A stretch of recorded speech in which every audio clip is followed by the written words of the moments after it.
new week of news coverage on CNN 10 begins with a look at the politics and the plight of the people of Venezuela. I'm Carl Azus. Thank you for giving us 10 minutes of your Monday. Part of Venezuela's crisis has to do with its government. President Nicolas Maduro began a second term as president earlier this year, but the political groups that oppose him say the election he won wasn't free and fair. President Maduro has said his presidency is truly democratic. But after his second term began, a Venezuelan lawmaker named Juan Guaido, who called his nation's government a dictatorship, declared himself to be the new temporary leader of Venezuela. And other nations began taking sides. The U.S., Europe, and most of the countries around Venezuela have spoken out against President Maduro and in support of Guaido, while Bolivia, Cuba, and Russia have said they're behind President Maduro. One thing everyone will be watching for is what happens when self-declared leader Guaido returns to Venezuela this week. He's been traveling through South America, working to increase support for a peaceful change in Venezuela's leadership. He's also met with U.S. Vice President Mike Pence while he was in Colombia. But Guaido's trip abroad had been banned by Venezuela's Supreme Court. So the question of whether he'll be arrested when he returns and how people inside and outside Venezuela will react is hanging with heavy tension in the air. After important meetings here in Bogota with Vice President Mike Pence, the opposition leader, the self-declared interim president of Venezuela, Juan Guaido, had a stark choice to make. Was he going to stay here and drum up international support, effectively a leader in exile, or go back to the country he says he's president of? I asked him what his choice was going to be when I caught up with him earlier on. Thank you for your time, sir. Do you intend to go back to Venezuela this week? Sí, vamos a regresar a Venezuela esta semana. Yes, we are going to return to Venezuela this week. We've had a very interesting international agenda this week. The humanitarian community in Cúcuta, the meeting of the Lima group here in Bogota with important results.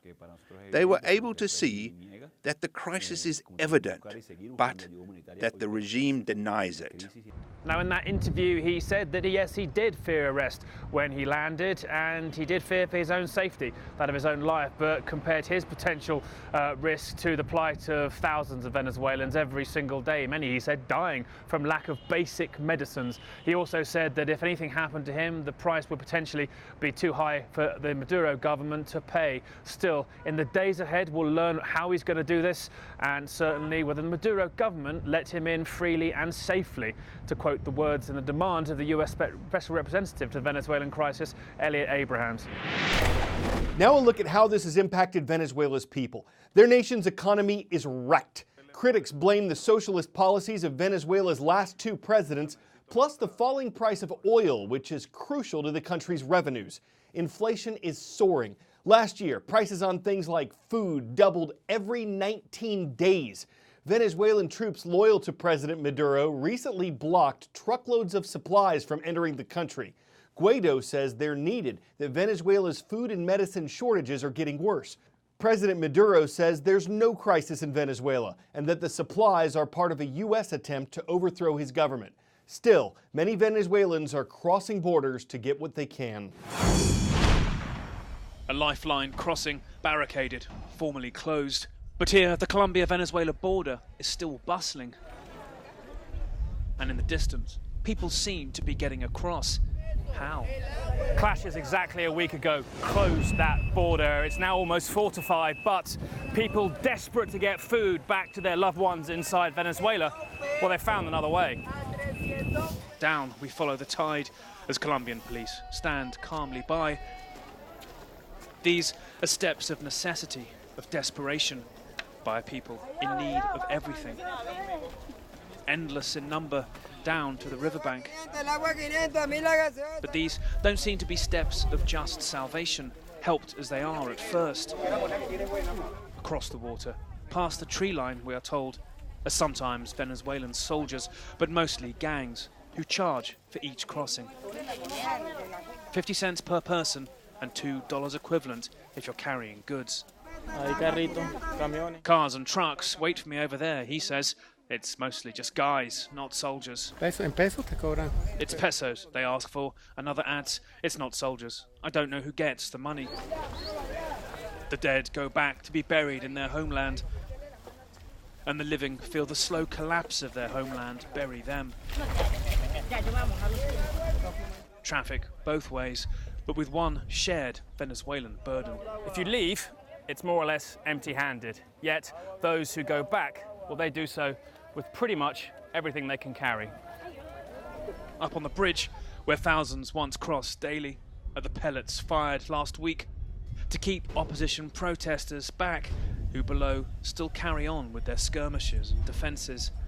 A people whose world is measured in varying degrees of nothing, and whose suffering here finds only further exploitation. Nick Payton-Walsh, CNN, Cúcuta, Colombia. 10-second trivia. In which of these countries would you find the Nak Dong River? South Korea, North Korea, Vietnam, or Thailand?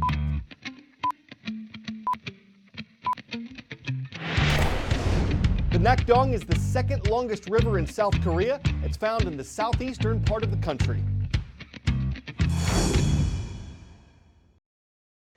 For 3 months now, firefighters in South Korea have been battling blazes in an unusual place, a giant horseshoe-shaped trash pile.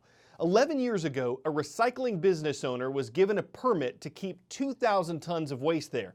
But in 2016, residents complained that trash was overtaking the area and the permit was canceled. After the site was sold to someone else in 2017, the previous owner was accused of dumping more than 80 times the amount of garbage allowed at the site. And the problem, like the trash heap itself, has flared up. 170,000 tons of illegal waste dumped on prime farming land. A health risk and an eyesore. South Korea is struggling to deal with its own rubbish.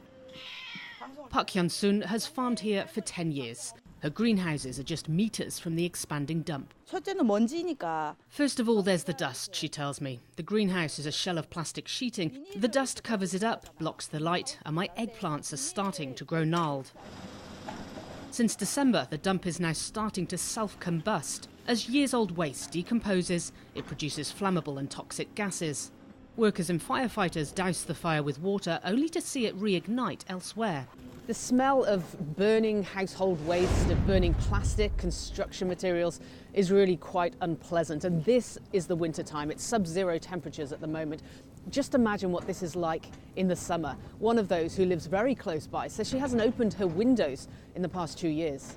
The company that owns this dump changed hands just over a year ago. The CEO tells CNN the previous owner dumped almost 170,000 tons of mostly illegal mixed waste at market rates that could raise more than $20 million. We were unable to contact him. Local officials say he's under investigation. They first took legal action 5 years ago to limit him to his original permit of a small storage site for recyclables. The government has now had to allocate a budget of $5 million for this, one official tells me. We plan to remove 21,000 tons of waste within the year.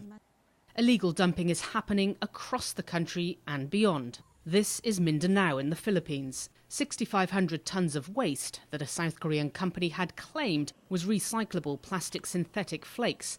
In reality, it's filled with batteries, straws, electronic products, used diapers.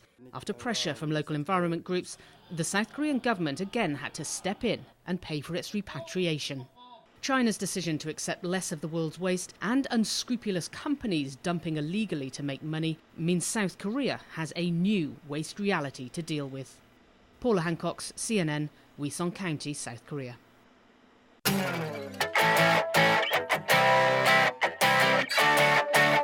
A dive roller coaster is one that drops at 90 degrees, meaning you're diving straight down as opposed to a less steep downhill angle. And this is going to be the tallest, fastest, and longest dive coaster in the world when it's finished. It's called the Yukon Striker. It's set to open this spring at Canada's Wonderland theme park. Its main plunge is 245 feet straight down, and its top speed is 80 miles per hour. So what will be the fallout? Some will surely fall for it, and if you're thrilling to strike her out for a wild ride, Yukon too. But some will see it and want to roll her on by. If the thought of 90 degrees makes them sweat with their mind or stomach getting twisted up or off track or thrown for a loop, they won't want to ride out this dive of a coaster. I'm Carl Azus for CNN.